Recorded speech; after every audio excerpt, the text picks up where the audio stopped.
The person who used to be the center of your weekend plans now takes 3 days to reply to a simple text message. When they finally do reply, the tone is warm, but briefly conclusive.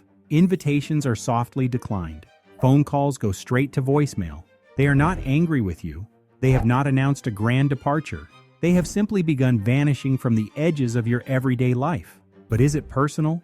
We tend to think people have lost interest when they pull away. Assume an invisible boundary has been crossed. But when we look closely at adults in midlife, specifically Generation X, we find a much more complex internal emotional landscape. They may not be cutting everyone off. They may simply have stopped treating every relationship as equally deserving of their time. To understand this quiet disappearance, we have to look past the surface. We need to examine how human beings perceive their own timelines. There is a psychological framework called Socioemotional selectivity theory. It explains a profound shift. A shift that happens when people realize their time is limited. When this happens, their underlying motivations change completely. They become less interested in expanding their social world just to have a large network. Instead, they give priority to relationships that feel emotionally meaningful right now. This shift isn't about age. It is fundamentally about the awareness of horizons. Endings create this exact same psychological effect. Sudden illness, relocation, retirement, family transitions, or a growing consciousness of mortality all trigger this response. Younger adults are driven to build networks. They gather people as a way of gathering future potential. But midlife adults increasingly evaluate those networks. They weigh the emotional cost of keeping a friendship against the comfort it provides. Being invited to the party is no longer enough. The relationship itself must feel resonant. People become unwilling to spend their carefully guarded energy on obligation, drama, or superficial contact. They may stop maintaining ties that exist primarily because of shared history. What looks to the outside world like withdrawal may actually be highly selective investment. This narrowing of the social circle is often misunderstood. It isn't a tragedy of aging or a slow march into loneliness. A smaller social network is not automatically a bad thing. As adults move through midlife, their social circles usually shrink because they actively let go of casual relationships. These are the low-stakes acquaintances. The number of their genuinely close, deeply trusted friends tends to remain remarkably stable. In fact, the networks that remain often become more positive. By voluntarily removing high-conflict or low-value ties, older adults frequently report less negative emotion. They also report more positive emotions connected with people still in their lives. Researchers interpret this selective withdrawal as an emotion regulation strategy. It is a highly effective way to manage feelings and protect inner peace. Maintaining a sprawling web of acquaintances can eventually become more exhausting than rewarding. Removing these ties creates a desperate, needed sense of emotional calm. Having fewer people around you does not necessarily mean having less emotional support.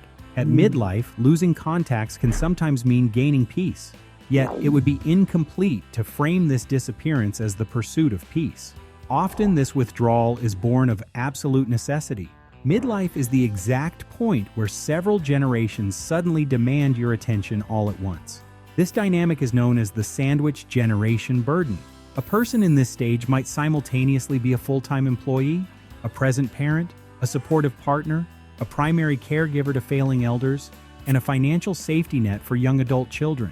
It is an incredibly heavy load. This period acts as a pivotal bridge between earlier and later life. It demands a difficult balance of constant gains, quiet losses, shifting responsibilities, and colliding generational roles. For someone carrying this immense weight, friends often receive whatever fractured fragments of time remain.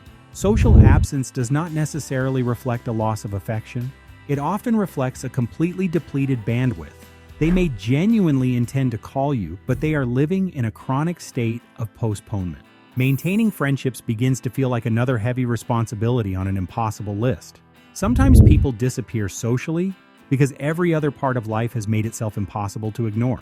Adults caught in this dual caregiving trap face time management crises, physical exhaustion, and severe caregiver burnout. They rely almost exclusively on immediate family or paid help. They receive very little support from siblings, peers, relatives, and neighbors. Their social world reorganizes itself around practical survival.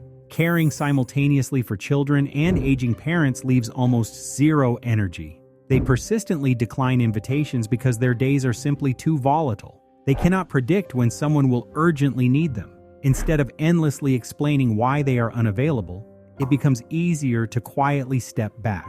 When you are in the depths of burnout, even a pleasant social interaction can feel like another demand you simply cannot meet. The people who seem the most dependable often have the least freedom. They became the person everyone depends on, and they quietly lose the time required to belong anywhere else. Making this exhaustion worse is a deeply ingrained psychological trap. Many Generation X adults have built their entire identity around fixing complex problems completely alone. When you are the person everyone else naturally relies on, admitting you are overwhelmed feels nearly impossible. They often pull away long before they ever ask for support.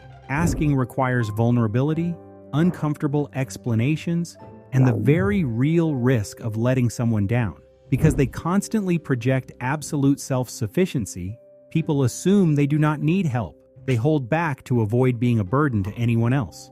Over time, this long silence breeds a quiet embarrassment. Reconnecting starts to feel awkward. The longer they stay away, the more they feel they owe a massive apology or explanation. Dodging one tough conversation can accidentally turn into years of profound distance.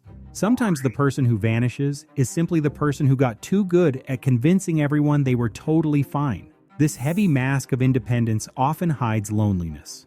Middle-aged adults in the United States currently report higher levels of midlife loneliness than their European counterparts. Large portions of Generation X are also experiencing more midlife loneliness than previous generations did at the exact same age. This tells us their withdrawal is not just some uniquely independent personality quirk. It is heavily driven by systemic realities. Economic stress, weak family policies, rising inequality, and crushing work demands dictate how much energy a person actually has left for friendships. Greater economic insecurity systematically steals the time and psychological safety required to truly connect. A generation can be fiercely independent and still experience a devastating disconnection.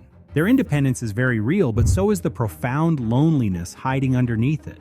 Having a massive contact list does not protect someone from this specific type of pain. Researchers use a concept called subjective loneliness to describe the internal feeling of being isolated, no matter how many people are actually in the room. Subjective loneliness affects a person's physical and mental health more than the size of their social network. It matters even more than the measured quality of those relationships or how often they talk to others.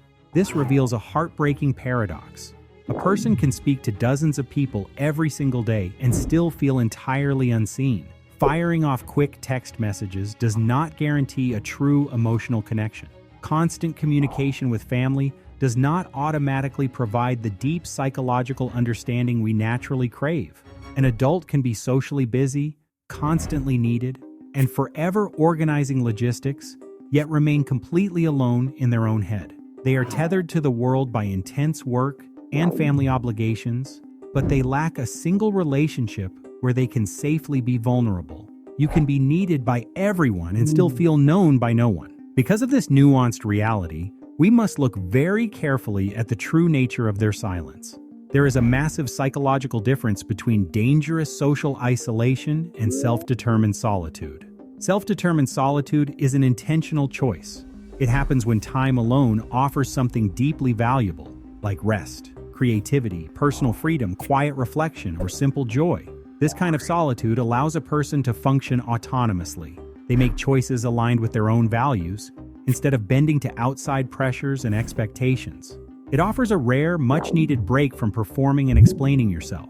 You can deeply love your friends while still needing long stretches of time without any contact. But the core reason for this aloneness matters much more than how it looks to others. Choosing solitude to recharge is wonderful for your well-being. However, retreating because you feel excluded, psychologically unsafe, or unable to belong is tied to profound loneliness and poor health.